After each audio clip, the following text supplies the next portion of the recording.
Cool. Yep.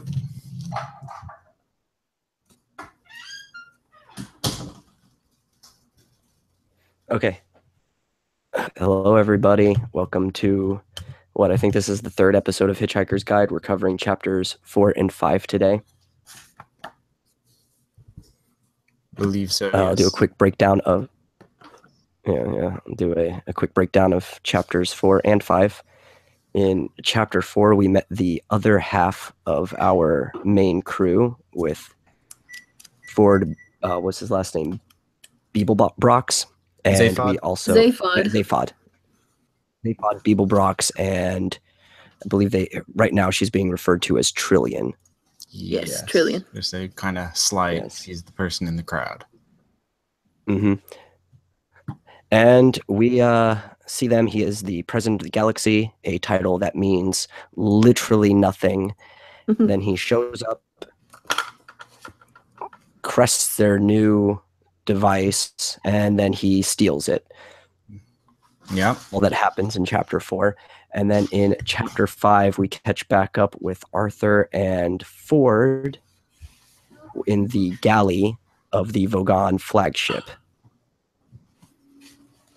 And Arthur's freaking out, as you would in such a situation that your planet just got destroyed. And Ford is trying to calm him down. That is when he shoves a fish in his ear, hearing what the Vogons are saying, and that's pretty much where it left us. Now we can begin discussion. Alrighty. So did anybody take anything out of this? Want to just kind of put the elephant, talked about the elephant in the room and kind of just, compare Zaphod and Trump. Yeah, that's a pretty apt comparison. Spectacle at this point. It's definitely, yeah. I mean, at this point, it's just way too obvious to even, not consider. Well, clearly what he was really comparing it to, since our presidents have had a little bit more power in that time, he was comparing it more to how powerless and the monarch is of England, since he is from England, and how they're pretty much just there for show and to back the bank. Yeah, and how actually the president of the intergalactic, the Imperial Galactic Committee literally has less pull than even the Queen of England at this point. Pretty much, yeah. Where literally they're only there for spectacle and to distract from all the actual going-ons behind the real government work. The distraction. Yeah. It's a trap. I mean, most of politics. Yeah. Most of politics is a distraction. Mm-hmm. So. Yeah. I would say, though, I kind of like Zaphod a lot more than I like Trump. Oh, yeah, definitely. Zaphod has if Trump had an adventurous spirit and just maybe stole Air Force One and took off, I'd probably have a lot more respect for him as a person. Where he just shows up and is I'm gonna steal this now. Okay. Plus, Zaphod seems to know he's an idiot in a way. Yeah. And our current administration doesn't seem to think so. Well, he has this awesome comfort with himself where he is yeah, I know. I don't care. I'm gonna do it anyway. Even the entire it's he's so comfortable with himself that he doesn't need other people to hype him up and all that kind of stuff. Because even whenever he was addressing everybody, he literally just said hi, and then he saw Chili in the crowd. He winked at it. I was like, yeah, hi. And then just I'm gonna steal this. He went on with it way too long, just to make the other people nervous and uneasy. And he had flair. Yeah. I think what I like the most, I think the thing that I like about chapter 4 at least is that it goes into such a description about something that literally has no meaning, and it literally is just spectacle. It's he did all this stuff, it just looked really awesome and people were amazed by it, and it's literally the power has the position has no power at all. He's really just as it says, a figurehead for a system that the last emperor is going to be dead. So he's just in a state of stasis. He has no more heirs. And he's there's no point to any of this. but it goes into so much detail as to how he kind of like relates to people, and yeah. But I also like that they have to keep emphasizing that, unlike while it was pretty much widely known at the time in England that the monarchs had no real power, in this case, it's like fresh to them. Only 6 people in the entire galaxy knew that the job of the galactic president held no power whatsoever and was just to attract attention. Yeah. Only 6 people. And it's that kind of commentary, quote unquote, of just like the ignorance of the common man, where the title says power, even though in reality there is no power, but we would rather like to believe that this person has power despite the fact that they have none. I think it's the orange sash that does it. It's totally the orange sash. Oh yeah. I mean, it's like there's no more power than a fashionable orange sash. Yeah. Like I'm thinking of wearing one every day just so people start thinking I'm more important than I am. It's interesting that they there's a part where they're saying when Zaphod first started running for president that everyone's like, has everyone gone bananas? You know, like they're starting to realize something's up. He's not fit to be president. But yet they still don't catch on that, oh, he actually doesn't have power because only 6 people know. Well, what's funny, too, is I think they even shortly allude to the fact that he was the type of guy that as soon as he started running, they knew he was going to win, which is kind of, if you were paying attention and not just listening to what the media said about the polls, something you could also say about Trump. Yeah, because for Trump, it was the exact opposite. It was like, there's no way he's going to win. Well, that's what the media said, but it was pretty much almost a guarantee he was going to. Yeah.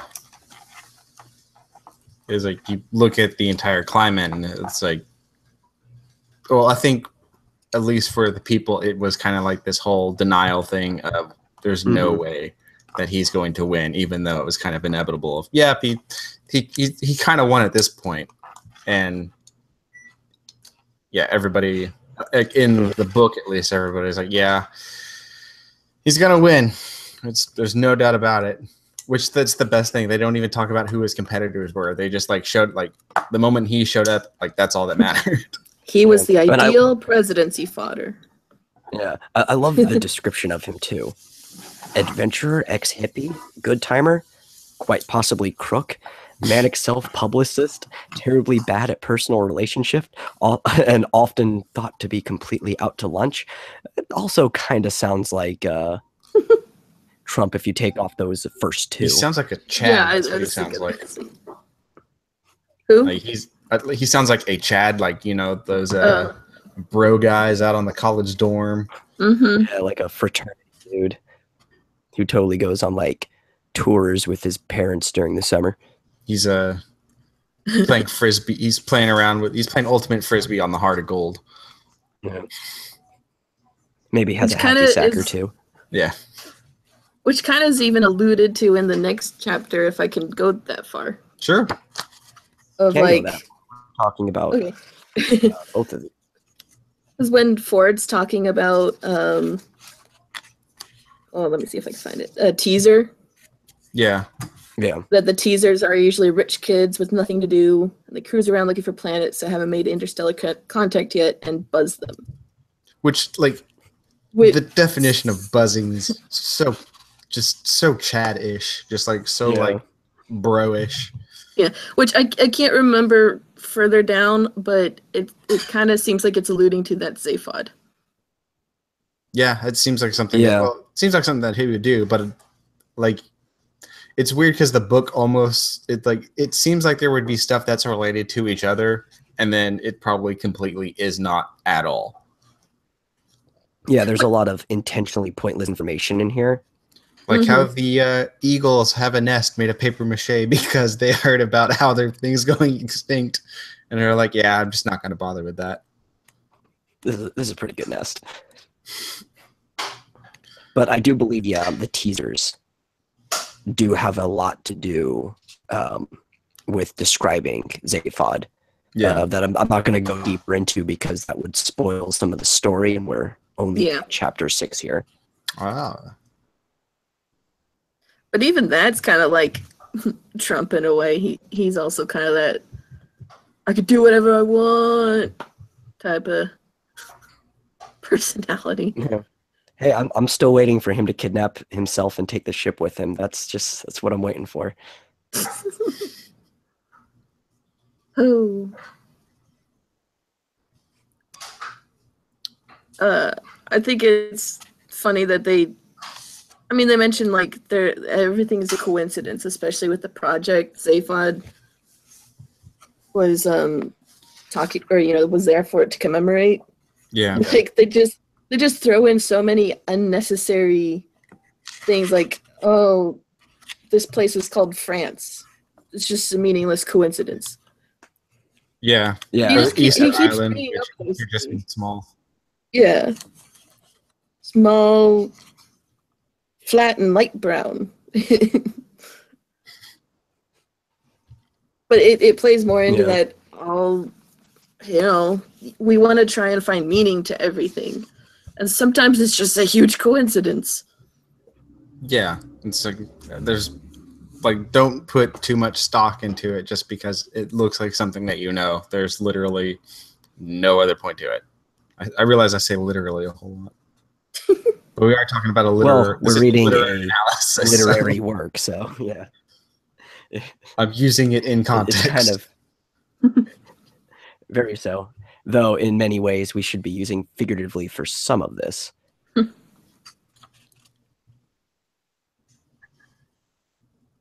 Yeah, so we were talking about coincidences. Now, it's not by coincidence, and we won't really flesh this out until we get into more chapters, but they do quite a bit of explanation of Trillian, which is a good reason to explain that she is a more important character, even though she's just off to the side. You wouldn't explain a character in such depth, how they look or whatever, if they weren't at least reasonably important. I don't know. The book kind of goes into detail about just random stuff and has no importance to it at all. Yeah, but not so much with the characters, because even in the first chapter, the only characters that they put into detail were Arthur and Mr. Prosser, because 4 didn't come around till chapter 2, and Mr. Prosser was very important to that chapter. So they really don't put detail on people unless they have some type of meaning of importance. And that is something that you slowly pick up on. Ford was in chapter. Yeah, he was at the end of it. I forget how long chapter 1 is because 2 is real short. Yeah, like 2 pages. Yeah, of chapter so 2. Ford didn't come till the end of it, but they described him, Mr. Prosser, and Arthur. Those were the most important people in that chapter. They didn't describe any of the other people to the side, even though they said there were like contract workers and stuff there. Later on in 2 and 3, they didn't describe the bartender in much detail at all, just more of his experience. So you know that a character is at least rationally important when they start describing how they appear. Yeah. And we know that Trillian is going to be important because of that. Yeah, because it kind of gives the reader kind of a visual of you're probably going to know more about you're probably going to read more about this person, so might as well have an image in your mind while you're reading it. Yeah. Meanwhile, we know nothing about the image of Mr. Prosser and all that kind of stuff. Or maybe we do. I didn't really pay attention to chapter 1. Mr. Prosser said they described him as being round about the turn. Yeah. And having a affinity for fluffy hats, so you kind of have like somewhat of a picture of him. Yeah. But they didn't go into as much detail as he did with Ford Arthur and Ford, so you know he was important, just not as important. Yeah. And at the end of chapter 4, you can see that she knows Zaphod a lot, so you can tell that she's going to be a bigger part. Yeah. Because she gets that look of like, oh, he's about to do something. I know he's going to do. Mm-hmm. So you know she knows him well. The description and her reaction to him gives a lot more of how their personal relationship than just him calling her honey. Because honestly, from a writing perspective, he could have called anybody honey and then just ditched them after the party or whatever. Yeah. So this shows that they actually have some type of background to each other and that she's going to follow along in this thing.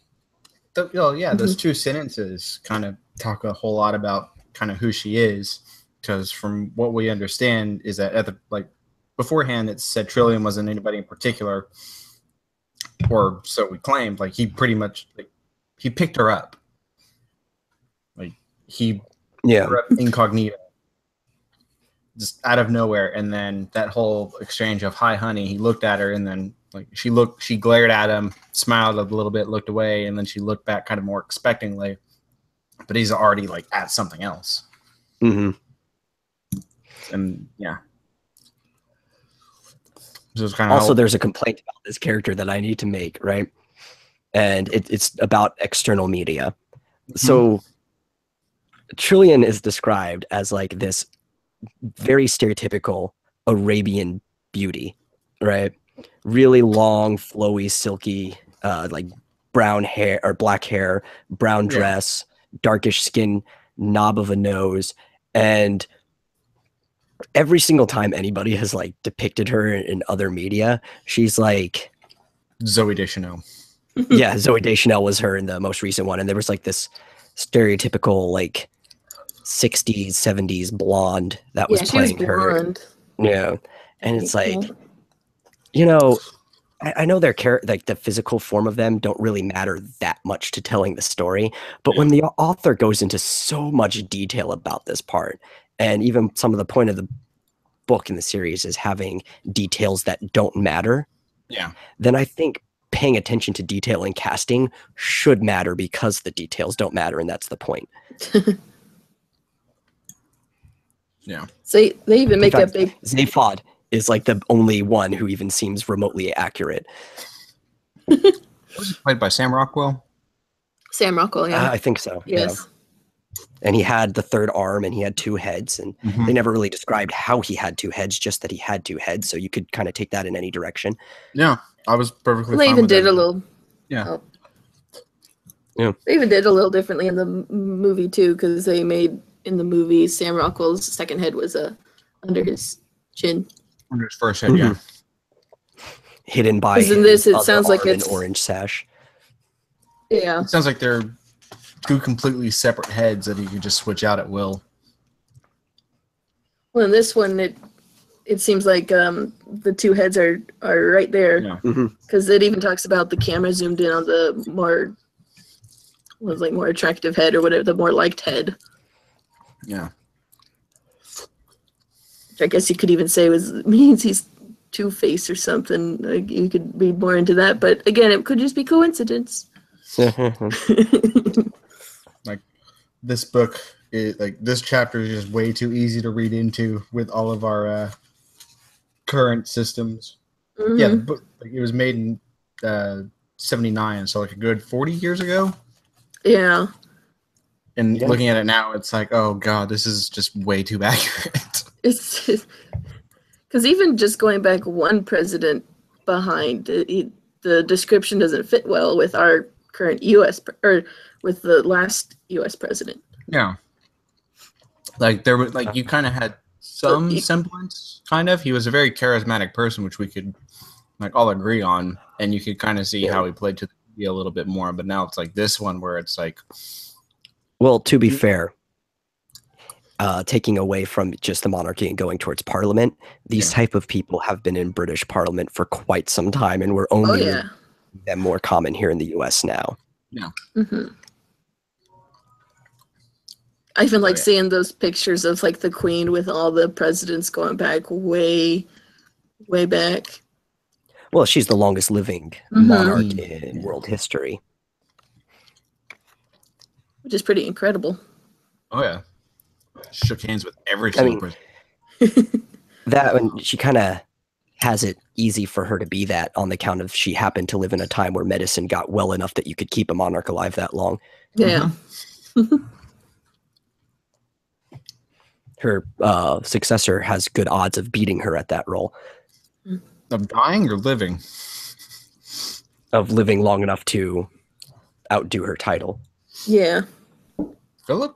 Well, yeah. Yeah. I mean, her successor is Philip of Wales. Well, right now. Yeah, but odds are he's going to be gone a before. child heir is going to be born before she dies. Yeah. So then you'll just have a regent until then. Well, the eternal. Yeah. So I think we. Is there anything else that we want to pull from? Well, there's another chapter thing 4? Or I wanted to talk about too is so one thing I really appreciate about this book, and we never really went too deep into it in the previous ones, are the kind of pseudo-scientific names for all the gadgets and stuff that they use. Like they'll take some things that sound logical and scientific and just like short syllables and smash them together, like the subathanusmatics or the paralosomatic bomb and stuff. And it just sounds so fancy and crazy, but it doesn't actually really mean anything. And everything ends with matic, so you know it's like high technology and everything, especially whenever it comes to like the early, like late 70s, early 80s and everything. Yeah, then the jump into sci-fi that really happened around there. Yeah. But I just like every time I read these words and like sentences apart, I just start hearing the opening to Grease Lightning going off. I mean, it's not something like the technology kind of sci-fi idea, the sci-fi technology that they kind of had at this point wasn't new to them. I mean, Star Trek was already going strong at this point. So I was like, they could have just came up with every single name. Naming conventions too were even pulled from like Journey to the Moon and stuff like that, like older books. Well, it's like the naming conventions could also have been pulled from like early 40s or whatever, like dishwashers and like general sales stuff, because it was like, we can the brand new Storamatic, the brand new it was just earlier sales pitches where the name Matic was just something to sell you on something. Oh yeah, and that's definitely probably the case here too, because when they start describing later on the inside of the ship, it really seems like one of those old World of Tomorrow houses and stuff like that. Oh, those are so great to look back at. Like, something that you'd expect to see on a display at the World's Fair. Mm-hmm. Where it's like all the inhabitants are just little animatronics, but it's like it's so chic and futuristic. So that is probably most of what we can pull from that chapter. Yeah. We do have the next chapter, and I think what we should start with is the kind of love-hate symbiotic relationship between the Vogons and their little gourmands. I love it. The Dentrasi.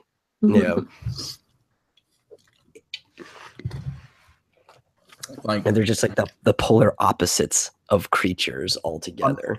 I'm not sure if there was like anything listed in there about the Vogons like disliking the Dentrasis. Oh yeah, it did mention that they have a distaste for them. I figured like it seems like the Vogons are just like so more self-centered with their own personal self, because it talks about what a Vogon really cares about and how stuff gets done. They're just so bad and bureaucratic, and they don't really care about themselves. They don't even care about their family. Yeah, and then you kind of see the more opposite of that with the DeSantis, and they care about themselves, in that it's like they don't care about the Vogons enough to not want to take about their their money. Yeah.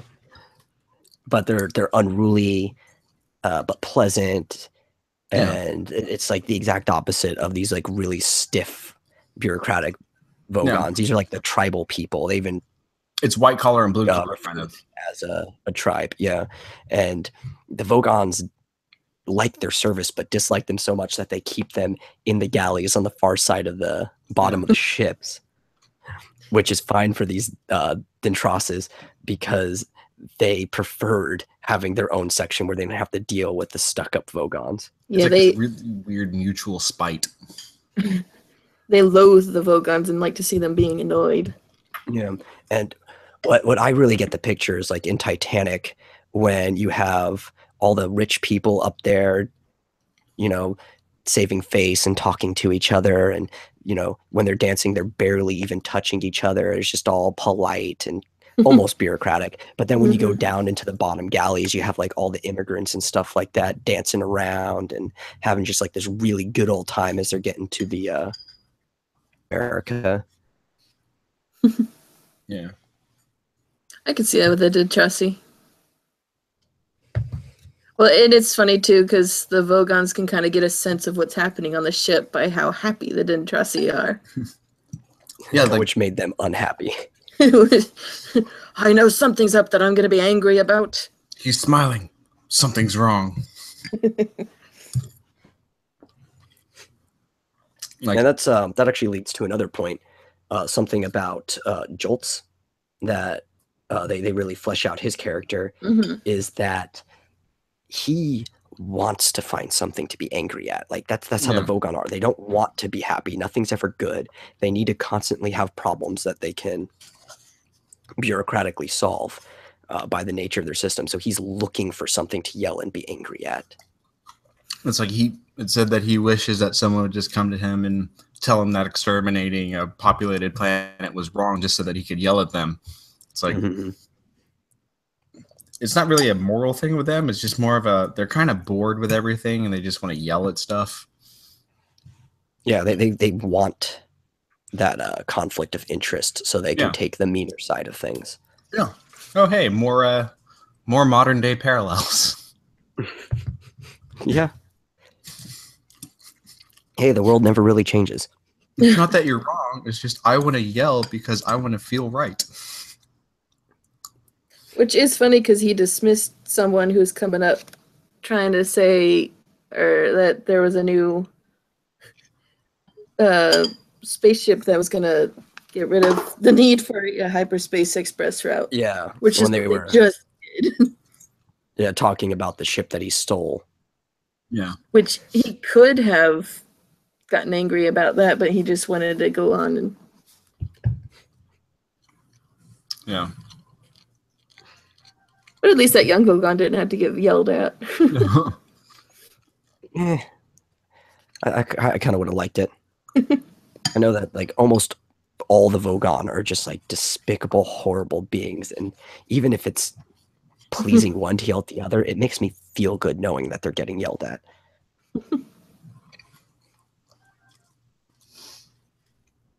But I also like how they explained the evolution of the Vogons and how they kind of like got stuck in the middle of their evolution because they felt like they didn't really need that. You know, who needs it? Yeah. What nature refused to do, we'll simply just fix later when we get the ability to. Well, it's like their whole evolution from their planet pretty much being gone is still like really, really brutish. Because it's like, yeah, they just moved to the political hub, became the backbone of that, and then they acquired social graces and all that kind of stuff, but it was still remarkably brutish. Yeah. So it's still like, it's pretty much if you took your imagination of what everybody thinks the DMV is and then turned it into a physical entity and then populated an entire species as that. Yeah. It's like everybody kind of doesn't really care about the other person. They just kind of exist in a way. And you have one person who exists a little bit more than the others, who's kind of in charge of everything, but there's still just like this grotesque kind of respect for it and also fear.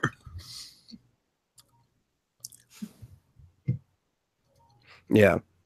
Sorry, I got distracted. I thought I heard somebody playing The Legend of Zelda in the background. Yeah. My wife was playing Zelda. Okay. Yeah, I heard like the Sheikah slate going up and down. And that's another...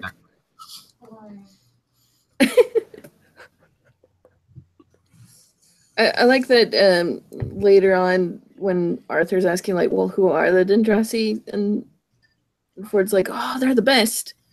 So the Vogon are, that whole dynamic, even though they're living on the same ship together.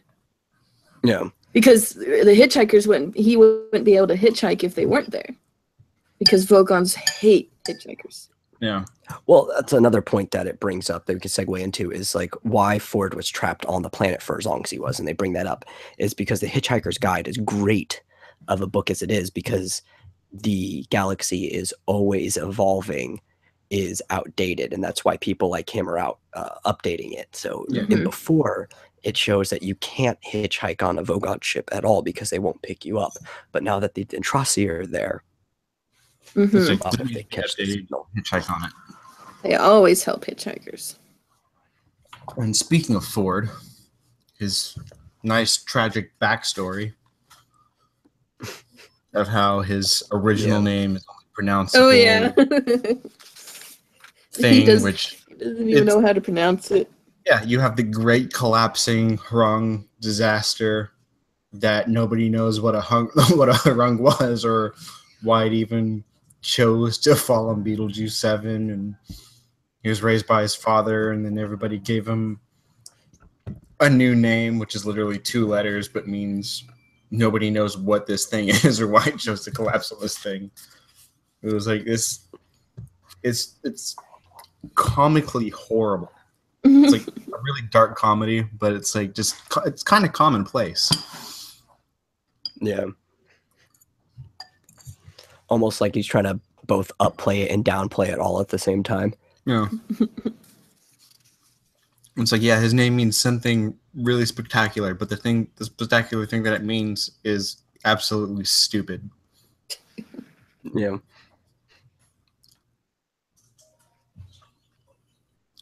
One of the funny things that I found is the fact that on other planets, they grow their mattresses. Yeah. Oh, yeah. I love that. The wild mattresses grown from the swamps. Man, I would love a mattress like that. This one's been successfully killed and dried.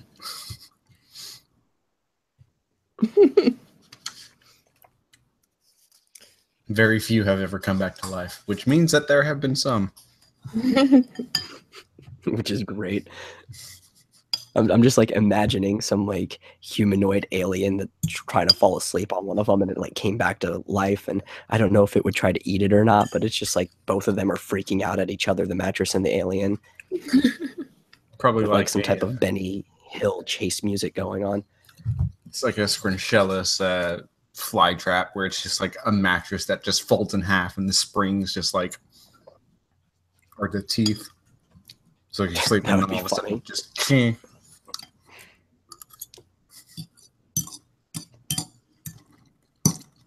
I like how I guess this can segue in how Arthur handles the knowledge that Earth isn't there anymore. Oh, yeah. Because Ford's like, oh, it's been demolished. Has it? Oh, has it?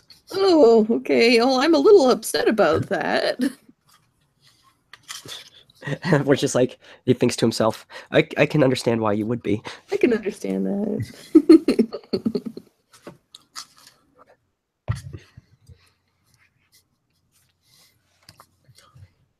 At least he's comforted by don't panic. He's like, don't panic. I am panicking. Yeah, you are. Okay, I'm panicking. What else can you do? Let me stick this fish in your ear. Just be with me. By the way, put this fish in your ear. Yeah. And I kind of want one of those fish, honestly. That would be cool. Well, if we had to go that route, I'd rather go the Farscape route, where they inject, I think, little microorganisms that translate for you, rather than have a little fish in your ear. I like the fish because the fish is kind of like feeding on the information, and then the information that you get out of it is kind of like its poop. So your new knowledge is now fish poop, and that's just an amazing thing to think about. See, that's why I would want a babel fish. It's like the most spectacular. And yet another amazing insight from Tommy. Oh. And then you could literally say to people, can you believe all the shit I've heard today?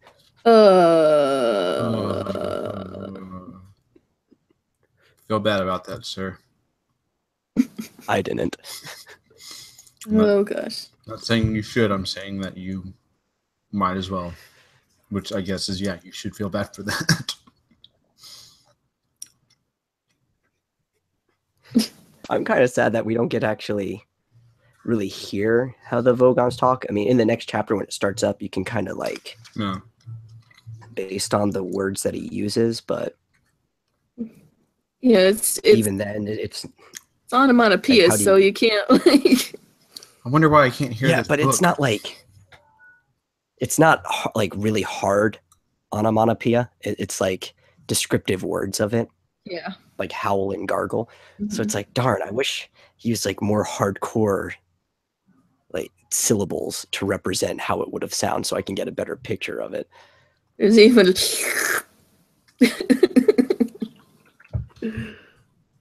Oh boy. Even the Vogon speech is grotesque.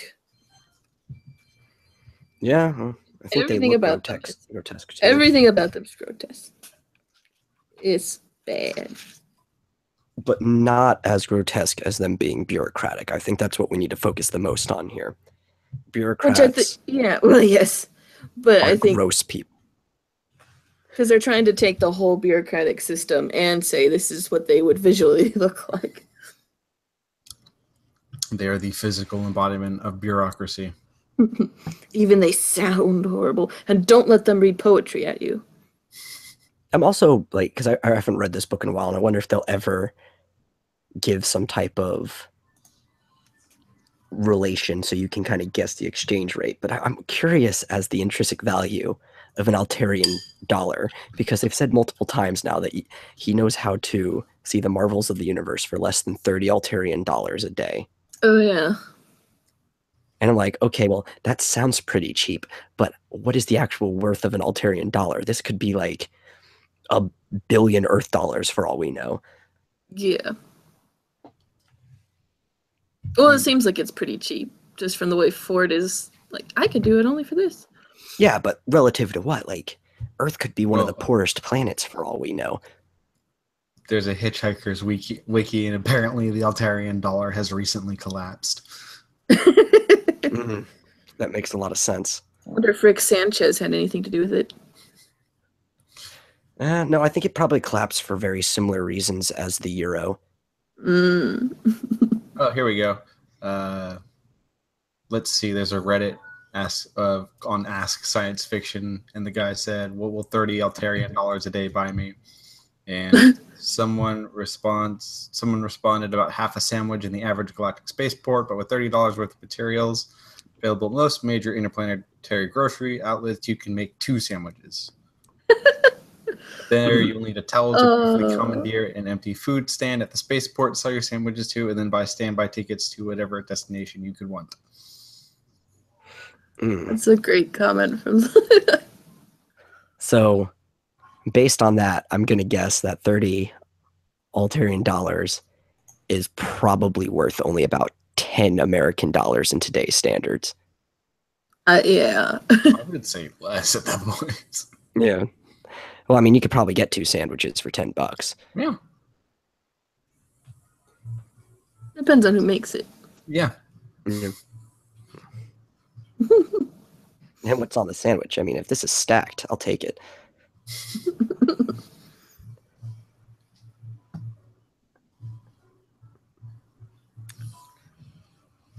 I don't know if I have anything else. Trying to remember if there's anything else from chapter 5 that I wanted to talk about. I mean, we already talked about the mutual disrespect between 2 alien races. I'm assuming you guys already talked about the Hitchhiker's Guide. Yeah, we've talked quite a bit about it, but... And how just, like, technologically average, it seems less now, Crazy. But back then it was kind of a marvel. Yeah. Which, I mean, well, I do like how Arthur looked at it. Like, he was just completely... I don't know if astounded is quite the word. Maybe astonished, because he didn't seem like over the top, but he didn't know how to take it. Yeah. But he just didn't know what to make of this little like tablet that was put in front of him. Well, and a lot of he was getting a lot of new information all at once, so I don't know how much of it was specifically the guide versus Yeah, Mr. just Dent's had a pretty heavy day. it must be a Thursday. Never get used to those. You can never get used to Thursdays. I mean, Arthur was probably also in a bit of stock as well, because I mean, he's in this new place. He just found out that he is on a alien ship with green bug-eyed creatures, and he's like, "Oh, by the way, here's a thing that you should probably look at," and it's just a electronic things, and it said that he looked at it and he turned it around like nervously and didn't know what to do with it. Yeah. I like what it says on the back. Don't panic. The best advice I've gotten today. That he used to describe the place once it was lit, and he used the term squalid as a means of explaining it. Very much wasn't pleased with what was going on. Well, I wouldn't either. Someone shoved a weird random thing that I didn't know while I was on a spaceship knowing the Earth was destroyed. Yeah. Because he's somebody who has at least had a comfortable, pretty clean, orderly house for his entire adult life. And he jumps into this place that the term he uses means exactly extremely dirty and unpleasant and of looking of impoverished or neglect. Yeah. Complete lack of moral standards. So if that's your idea of a place, you probably don't feel comfortable being in it. Yeah. It was basically the servant quarters.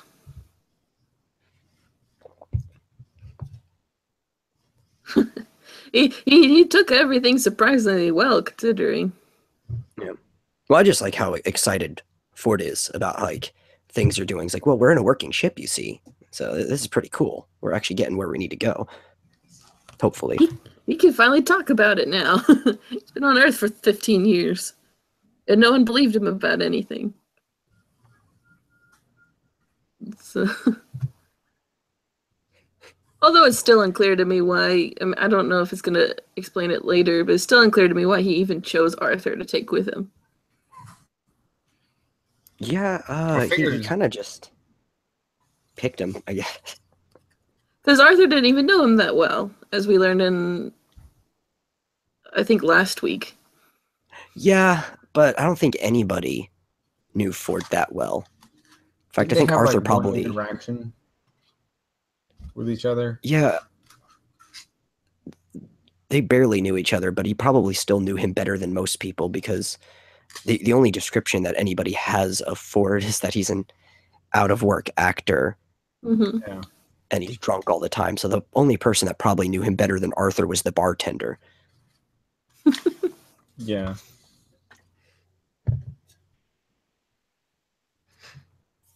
Ooh, well, we're starting the adventure now. Yeah, this is the thick of it. The Earth is officially destroyed. All we really have to say about anything. Start to close this out. And you have any last words? Anybody? Last topic to jump into? I think we talked about everything Yeah, I think that I could think of. Yeah. So that's about it. Next week, we are going to be covering the next 2 chapters. 7. And yeah, I'll even put this out here now. The week after that, we're going to be covering 8 through 12, in case you miss it, because 8 through 12 are all really, really short chapters. I think like one of them's maybe even just 1 page. Yeah.